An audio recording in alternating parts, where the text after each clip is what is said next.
In today's video, I'm going to show you how I made this motorcycle swing arm. We're going to look at how it was made and how much it cost.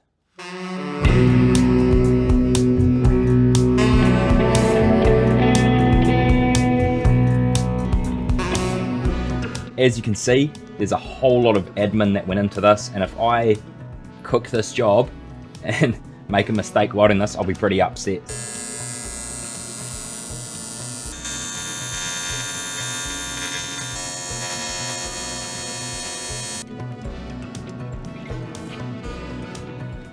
So this here is my race bike. It is a 150cc 4-stroke, and it started life as a simple commuter bike. The plan is to make a complete Grand Prix chassis for this. And here is the finished chassis I was just talking about. So this is a 3D model based around a high quality scan of the FXR engine, courtesy of my mate Glenn. But today, all we're focusing on is the swing arm. So hopefully by the end of today's video, we're going to have a swing arm that looks something like this 3D model. So this original swing arm is 5.5 kilos. So at the end of the video, we're going to weigh the new swing arm. In the meantime, see if you can guess how much lighter it's going to be. Next up, we are going to look at the machined components, and they were provided courtesy of today's video sponsor, JLC CNC.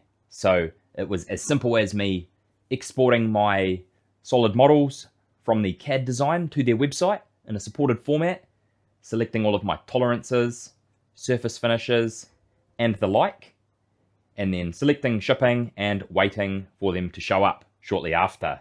From there, I went through unboxing and checking my parts, and they exceeded my expectations. The parts are awesome, and as you can see, I opted for the brushed finish, so they essentially aren't anodized.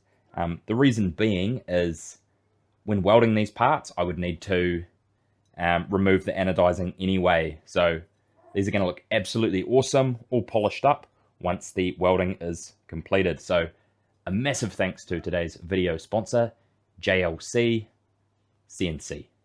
Now I'm going to show you all of the components, and we're going to talk about what they're made of and why I chose that. So what are these? They are 5052 aluminium. That is a non-heat treatable aluminium, meaning when we weld it, it won't get weaker. The reason I chose this is because of its affordability, accessibility, and the fact it is tough enough and strong enough to live up to the rigors of being a swing arm.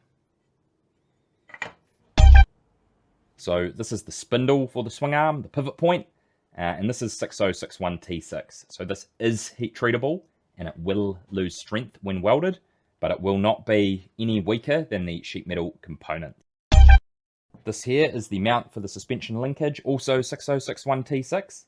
As you can see, it has been designed nice and thin to make it both light, and it has an ISO grid pattern, keeping it strong, and it is the correct thickness to be easily TIG welded.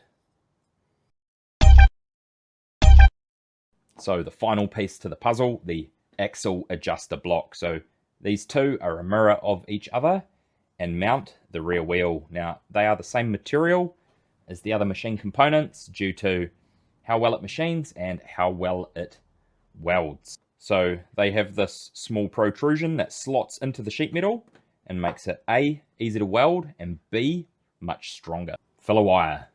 You need the right filler wire to make the part strong. So for this, I used ESAB's filler wire guide, and it essentially gives you the pros and cons of all of the materials. Now for this, I chose 5356 for both its strength and ductility. So you're probably wondering, how am I going to hold all of those parts? Well, to answer your question, I made this jig. So this was designed around the swing arm in CAD to make it absolutely perfect. So what it does is it holds all of my machined components on these with these bolts in the perfect position. And what this does is, as the swing arm is welded and gets hot and cold and expands and contracts, it just stops the part distorting and keeps everything in the perfect position.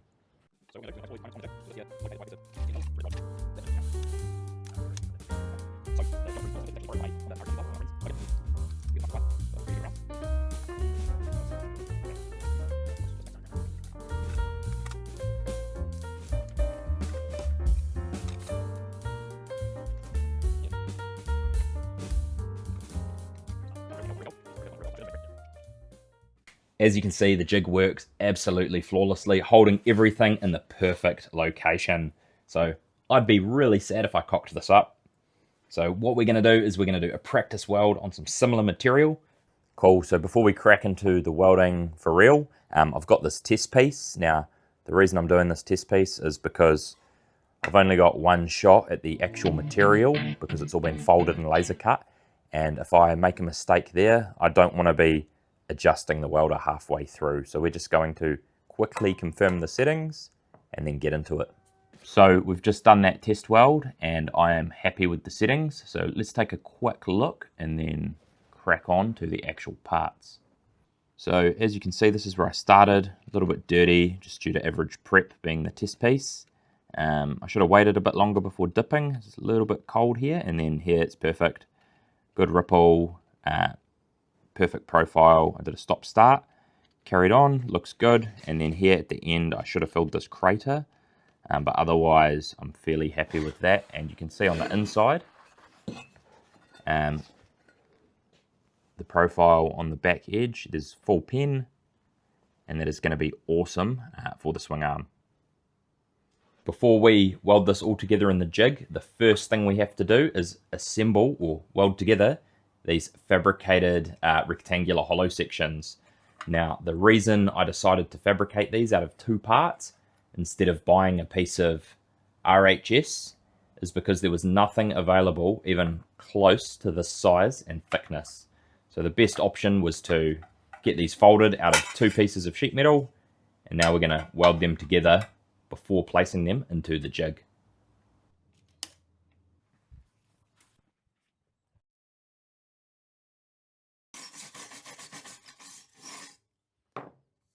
So what I'm doing there is wire brushing off the thin oxide layer on the aluminium, and that just gives the welder less work to do to clean the surface and penetrate into the aluminium, as the oxide layer on the aluminium melts at a temperature far higher than the aluminium itself. Yeah, so this is a clean stainless steel bristle brush that hasn't been used for anything else, so it's not contaminated. Now we're going to tack up the actual parts, so I'm just going to hold them together with these clamps here and here. Now the things to be cognizant of are, if you over restrain this, aluminium's really susceptible to cracking.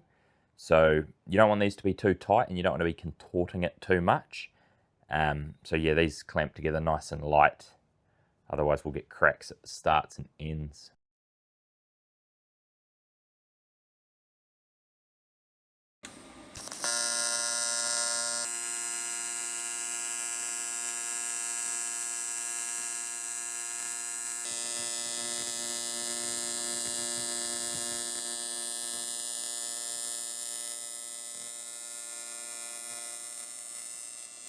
Cool, so as you can see, all these welds are done in a specific sequence.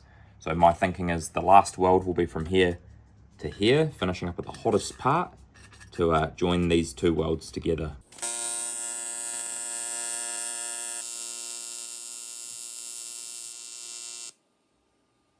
Cool, so both of these box sections are welded up. Now if you didn't catch why we welded them, it's because it's a non-standard size. I can't buy a hollow section in this size. Now the next thing to do is put these in the jig, but as you can see, they don't fit over the jig because these little tongues here extend a little bit further. So I'm just going to hacksaw these off through here and here.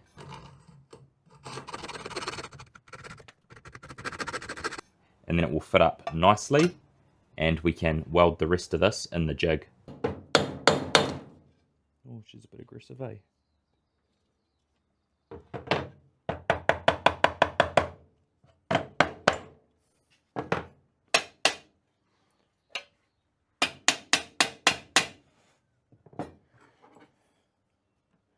Cool, so this is the exciting bit. Our box sections are all welded, they're in the jig, and now we're ready to tack it up prior to the final welding.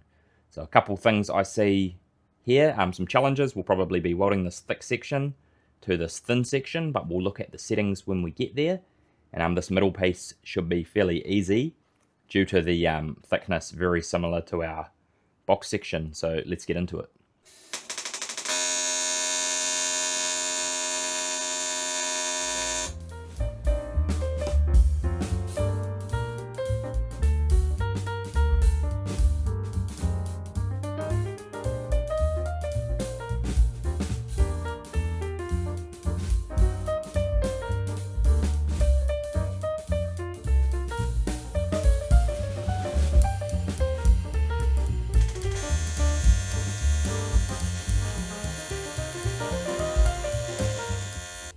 So here's the finished swing arm, and it looks absolutely amazing. All the welds are complete and they are all perfect. So even though the swing arm doesn't fit this bike properly as it's designed for its own chassis, I just couldn't resist seeing what it looked like. And here we can see the new swing arm compared to the outgoing swing arm. The reason you watch to the end, well, now we can figure out how much weight I saved and how much it cost. I'm sure you want to know, so stick around to the next episode. So the swing arm weighs 2.3 kilograms, so it's saved a whopping 3.2 kilograms. That is more than 50% lighter than the original. And this cost just over $600 New Zealand for the entire thing. That includes if I were to have paid for the parts from JLC and for the sheet metal work, including the press brake and laser cutting. Now, that's the end of today's video. If you enjoyed watching me fabricate this swing arm, make sure to leave a comment, like the video, and subscribe if you want to see more, as I have the rest of the bike designed in CAD, and I just need to find the time to essentially get the rest of it made and take you guys on that journey.